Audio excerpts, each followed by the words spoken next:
আসসালামু আলাইকুম প্রিয় দর্শক, চলে আসলাম নতুন আরেকটি রেসিপি নিয়ে।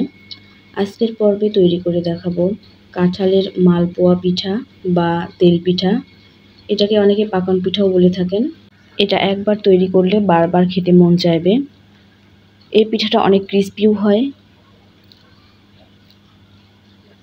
চলুন তাহলে রেসিপিটি দেখে নেওয়া যাক। এখানে নিয়েছি 1 কাপ শুকনো চালের গুঁড়া, আর সেই সাথে দিয়ে দিচ্ছি হাফ কাপ ময়দা। এখন এই চালের গুঁড়া এবং ময়দাটাকে আমি একসাথে একটু ভালোভাবে মিশিয়ে নিব।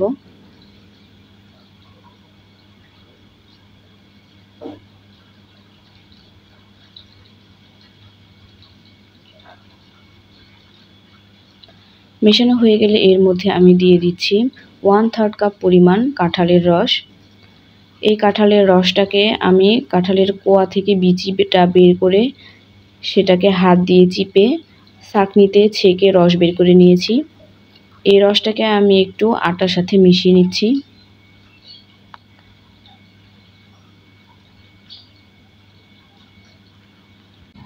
মেশানো হয়ে গেলে আমি এর মধ্যে দিয়ে দিব গুড়ের শিরা। হাফ কাপ খেজুরের গুড়ের সাথে আমি হাফ কাপ পানি মিশিয়ে একটা পাতলা শিরা তৈরি করে নিয়েছি। এখানে আমার মোট 1 কাপ শিরা হয়েছে। এটা খুব পাতলাও না আবার খুব ঘনও না। এখন এই শিরাটা দিয়ে আমি ভালোভাবে মিশিয়ে নিব। চেষ্টা করবেন শিরাটাকে 2 থেকে 3 বারে ব্যবহার করার।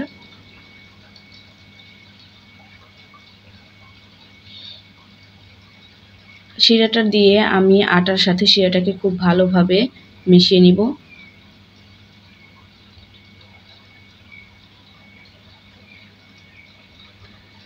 ব্যাটারটা যত ভালোভাবে মেশানো হবে পিঠাগুলো ততই ফুলকো হবে।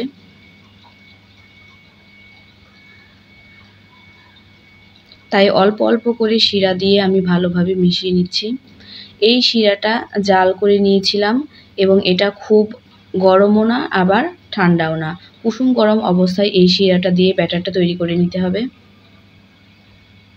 আমার এখানে পুরো শিরাটাই লেগেছে, অর্থাৎ 1 কাপ শিরা দিয়ে আমি এই ব্যাটারটা তৈরি করে নিয়েছি। আপনাদের কম বেশি লাগতে পারে, তবে 1 কাপ দিলে এর কনসিস্টেন্সিটা একদম পারফেক্ট হবে এবং পিঠাগুলো ফুলকো হবে। এখন একটা কড়াইয়ের মধ্যে পর্যাপ্ত পরিমাণে তেল দিয়ে তেলটা হালকা একটু গরম করে নিয়ে 1 চামচ ব্যাটার তেলের মধ্যে দিয়ে দিলাম। দেখুন পিঠাটা কতটা ফুলকো হয়েছে।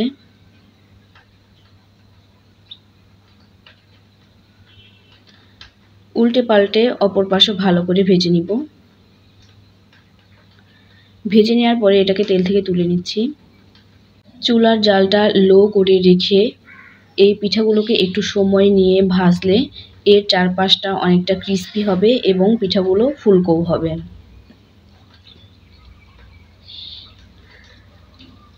আমি সবগুলো পিঠা একই পদ্ধতিতে তৈরি করে নিচ্ছি। মাশাআল্লাহ, আমার সবগুলো পিঠাই খুব ভালোভাবে ফুলেছে এবং এর চারপাশটাও ক্রিস্পি হয়েছে। নিশ্চয়ই দেখেই বুঝতে পারছেন এগুলো কতটা টেস্টি হবে।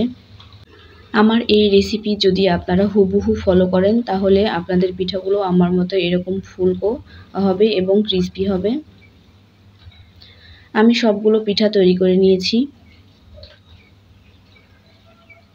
চুলা থেকে নামানোর পরও দেখুন এগুলো কতটা ফুলকো আছে এবং এর চারপাশটাও অনেক ক্রিস্পি হয়েছে।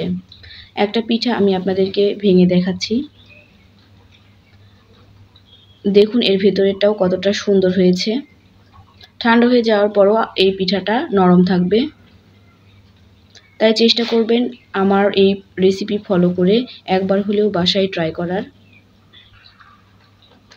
ভিডিওটি ভালো লাগলে অবশ্যই একটা লাইক দিবেন। রেসিপিটি দেখার জন্য ধন্যবাদ। আল্লাহ হাফেজ।